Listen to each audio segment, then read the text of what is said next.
Sylvester Stallone reached into the inside pocket of his jacket, and the studio went silent before anyone understood why. He had been talking. The interview had been running easily. Stories about filming, about a director he had worked with recently. The kind of conversation that moves without effort when the guest has lived a life large enough to reach into at any moment and produce something worth hearing.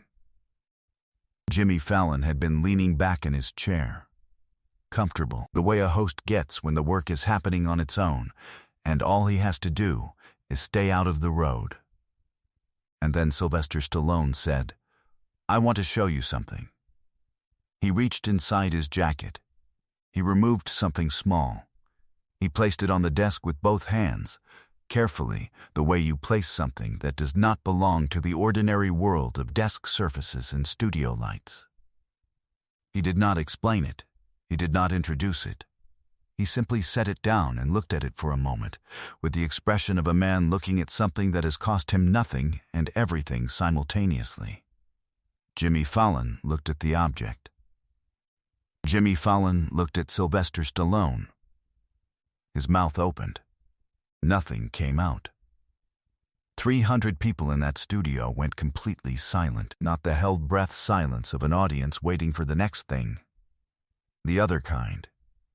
The silence that fills a room when everyone in it understands at the same moment that they are watching something that was not planned. Something that does not belong to the machinery of television. Something that arrived through a different door entirely. It was a Monday night taping. March 2024. The Tonight Show starring Jimmy Fallon. Sylvester Stallone was the guest. New project. Routine booking. The production team had a full rundown, a list of topics. The kind of night that writes itself. He had walked out with the energy of a man who does not advertise how much he is carrying. Sylvester Stallone carries a great deal, always, but he carries it the way certain men carry things, forward, without display, the weight converted into motion rather than complaint. The audience had responded with the warmth of people greeting someone they have known for a long time, someone who belongs to a specific chapter of their lives. He sat down. He settled. He looked at Jimmy Fallon with the attentiveness of someone who has learned over many decades to be present in rooms, even rooms he has been in many times before. The interview had moved well from the beginning. He was generous and funny, more self-deprecating than people who know only his screen persona tend to expect. He told a story about a physical mishap on set that made 300 people lean forward laughing. He talked about his daughters with a softness that arrived without being called for. He was warm. He was real. Jimmy had just asked him a question about where he found the motivation to keep working at this point in his career. A good question. A genuine one. Sylvester Stallone had started to answer. He had been maybe 30 seconds into the answer, something about the impossibility of stopping when stopping is all you have ever refused to do. And then he said, "I want to show you something." And now the object was on the desk. It was a photograph. Old, black and white, though not from an era of black and white photography. The kind of black and white that happens when a color photograph has lived long enough to surrender its color gradually, the reds going first, then the greens, until what remains is a record of light and shadow, with all the warmth bleached out of it. The edges were worn. One corner was bent, and had been bent for so long it had taken a permanent set. It was the kind of photograph that had lived in a wallet for years before being moved somewhere safer, and then moved again and never discarded, because discarding it was never a serious consideration. In the photograph, a young man stood outside a building. He was perhaps 27 or 28 years old, thin in the way people are thin when they are not eating regularly. He was in a coat that was not warm enough for the weather visible in the background, and he was squinting slightly against a cold that the photograph held even now, Decades later, he was smiling. It was not a comfortable smile. It was the smile of a person who is choosing to smile in the face of something that does not particularly invite smiling. The building behind him had a sign. The sign said, New York Film Critics Circle. Jimmy Fallon stared at the photograph. He looked up at Sylvester Stallone. He said, and his voice was already different, lower, "Careful, is that you?" Sylvester Stallone nodded once. The entire studio froze. 300 people who had been warm and laughing a minute before now sat without moving, understanding only that the object on the desk was reaching across time to say something, and that the man who had placed it there had been carrying it for 50 years, and that whatever came next was going to ask something of everyone in that room. Jimmy Fallon did not reach for a card. He did not signal anyone. He set both hands flat on the desk, and he waited with the patience of a man who has learned that the right thing to do in certain moments is to be entirely still and let what needs to happen, happen. Sylvester Stallone looked at the photograph for a long moment. When he spoke, his voice was quiet and precise. The voice he uses when something is important enough to say without decoration. He said, "That was 1975. I took that picture outside the building where they had just told me that Rocky was not a film they were interested in supporting. It was the 14th meeting I had taken in 3 weeks where someone told me no. And a woman I had never met before and have never been able to find since was standing outside that building when I came out. And she looked at me. And she said, 'You look like you could use someone to believe in you for 5 minutes.' And I said, 'You have no idea.' And she took my picture on the steps. And then she said something I have thought about every single day since. And then she walked away. And I never learned her name." Jimmy Fallon could not speak. 300 people held their breath. To understand what happened next, you need to understand what happened in 1974. Sylvester Stallone wasn't always Sylvester Stallone. Icon, Rocky, the man who made a film about refusing to quit and in doing so became the thing he was describing. In the fall of 1974, he was 28 years old and living in a one-room apartment on the west side of Manhattan that he shared with a dog he loved more than he could afford to. The dog's name was Butkus. The apartment had heat on most days. He was writing constantly, scripts, ideas, fragments of scripts, the bones of stories he could feel but could not yet build to full height. He had a few small acting credits that would not have impressed anyone who was not trying very hard to be impressed. He had a wife who believed in him and a calendar full of days that were starting to look similar to each other in ways that worried him. He had a specific stubbornness that was not the same thing as confidence. Confidence rests on evidence. This was something else. A refusal to accept that the story was over before it had arrived at the part he knew was coming. He could not have explained it to anyone who did not already have it. He simply would not stop. He had been working on a script for months. It was about a fighter. Not a great fighter, a small-time heavyweight from Philadelphia who was nobody, who had never been anybody, who got one impossible chance and chose not to waste it. He had written it from the inside, from the part of himself that understood what it felt like to be entirely overlooked by a world that had not yet decided to look. The script took him 3.5 days to write in its first complete draft. He knew when he finished it that it was real. He knew with the particular certainty that has no logical basis, but is never wrong, that this was the thing, the one he had been building toward. The story that was already true before the cameras rolled. He began taking meetings. The first meetings went well enough. There was interest. There were offers, not small ones. Studios wanted to buy the script. They wanted to make the film. They had names in mind for the lead role. Good names. Names that would have meant something to a man who needed money and security, which Sylvester Stallone was and did need. But the offers did not include him as the lead. He said no. The interest cooled. The meetings became harder to get. The offers became smaller, and then they stopped. He found himself in a city that had briefly decided he might have something, and then revised that opinion back to indifference. Taking meetings in rooms full of people who had been told about the script but were no longer certain they needed the person who had written it. There was a stretch of several weeks in the winter of 1974 and into early 1975 when he did not know what was going to happen.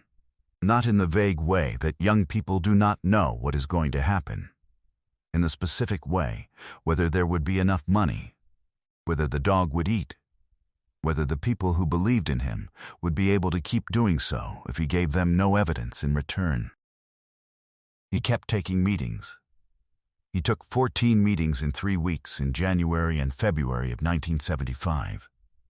14 times he sat across a table from someone with the power to say yes and watched them say some version of no. 14 times he walked back out onto the street with the script still in his hands and the lead role still unclaimed. The 14th meeting was at the New York Film Critics Circle. He came out of that building on a February afternoon in 1975 into air that was cold enough to make the eyes water, and he stood on the steps, and he was very tired. Not the tiredness of a bad day. The deeper tiredness that comes from a sustained refusal to give up, which requires more energy than most people realize, and which accumulates in the body whether or not you acknowledge it. A woman was standing near the bottom of the steps. She was perhaps 60 years old, small and unhurried, in a dark coat, carrying a camera, a film camera. A real one. The kind a person carries when photography is not a hobby but a practice. She had been photographing the building, or the street, or something in that vicinity, and she looked up as he came down the steps, and she saw something in his face. She said, "You look like you could use someone to believe in you for 5 minutes." He stopped. He looked at her. He said, "You have no idea." She raised the camera. She said, "Stand there, right there. Don't change anything about your face." She took the photograph. Then she lowered the camera and she looked at him directly, with the particular attention of someone who is going to say something once and wants it to land correctly. She said, "The ones who keep going after 14 no's are not the ones who haven't heard no. They're the ones who understand that no is information, not verdict. You are not done. You look like a man who is not done." He did not speak. She said, "Remember that face you're making right now. That one, right there, the one that won't quit. Put that face on film and people will believe anything you tell them." Then she walked away. He never learned her name. He carried the photograph she had taken. She had handed him the print 3 minutes later from a small portable developer she carried in the bag over her shoulder, a woman who had lived long enough to make her own tools and trust them. For the next 49 years. Through the getting of the yes. Through the making of the film. Through the Academy Award nomination he received while sitting in a room full of people who had each, at some point, said no. Through the decades that followed, the sequels, the characters, the career that became something neither he nor anyone else could have accurately projected from the steps of that building in February of 1975. He had looked for her twice, both times without success. He had never spoken about her publicly. Not in any interview. Not in any memoir. She was a private fact, a piece of the story that belonged only to him and to her, wherever she was, and he had kept her that way out of a respect he could not entirely explain. Until tonight. Behind the scenes, Sylvester Stallone had made a decision that defied every producer's expectation. He had arrived at the studio that afternoon with the photograph in his jacket pocket and no intention of announcing it in advance. He had told no one on the production team what he was planning to do. There was no segment built around it. There was no researcher who had been briefed. There was no producer standing in the wing with context. He had simply decided, sometime in the preceding weeks, that the photograph had been in his pocket long enough. That the woman in that story deserved to be in the world. That if she was still alive, she would be in her mid-90s now, possibly, and he did not know. And not knowing was one of the permanent conditions of carrying something like this. She might hear it. That if she was not, then someone who loved her might. That 49 years was long enough to carry something alone. He had not told Jimmy Fallon. He had not told his publicist. He had sat in that chair and answered questions about a new project, and told a story about a physical mishap on set, and talked about his daughters with a softness that arrived without being called for. And the photograph had been in his jacket pocket through all of it, and at the moment that felt right he had reached inside and put it on the desk and said, "I want to show you something." Now Jimmy Fallon understood what he was looking at. He looked at the photograph again. The thin young man on the steps with the smile that was choosing itself against the weather. The coat that was not warm enough. The permanent bent corner. The building behind him. He looked at Sylvester Stallone. Jimmy Fallon stood up. He did not stand up for a segment transition. He did not stand up because the rundown said to. He stood up the way a person stands up when sitting down is no longer an adequate response to what is happening in the room. But this is the moment no one in the studio and no one watching at home ever saw coming. Sylvester Stallone turned the photograph over. On the back, in handwriting that was not his, a small, careful cursive, the kind that belongs to a person who learned to write when handwriting was still considered a form of character, were 11 words. Jimmy Fallon read them aloud. His voice was not steady. He said, "The ones who keep going after 14 no's are not done." The studio did not make a sound. Sylvester Stallone nodded slowly. He said, "She wrote it on the back before she handed it to me. I read it 1,000 times, 10,000. I still read it." He paused. His voice was low and certain. "I have never made a film without this photograph in my pocket. Not one." Jimmy Fallon sat back down slowly. He pressed both hands to his face for a moment. He took a breath. He said, "Do you think she's still out there?" Sylvester Stallone said, "I think about that a lot. I don't know. She would be very old. But I'll tell you something." He looked at the photograph one more time. Whether she is or she isn't, she was right. She was completely right. And I have been waiting 50 years to say that, where she might hear it. The audience rose. Not all at once. In the way that a real response rises, starting at the edges, spreading inward, becoming total before anyone decided it should be. 300 people on their feet for a man who had just placed 50 years of private gratitude on a desk in front of them and called it by its name. Questlove's drumsticks were completely still. A camera operator near the back wall had stopped looking through the viewfinder. The director in the control room did not cut to commercial for 9 minutes. Jimmy Fallon stood again with the audience and spread his hands and said nothing. And the nothing was the exactly right thing. The photograph was displayed publicly for the first time in April 2024 at an exhibition in New York City celebrating 50 years of Rocky, loaned by Sylvester Stallone for the duration of the show. Mounted beside it on the wall was a print of the 11 words written on the back, enlarged, in the small, careful cursive of a woman whose name no one ever learned. The exhibition received several thousand visitors in its first week. Among the cards left in the comment book near the photograph's display case, one was written in a handwriting that the staff noted looked very old and very deliberate. It said only, "I remember those steps. I'm glad you kept going." No name was signed. Sylvester Stallone was shown the card. He read it standing in the middle of the exhibition floor, surrounded by 50 years of his own life on the walls around him. He did not speak for a long time.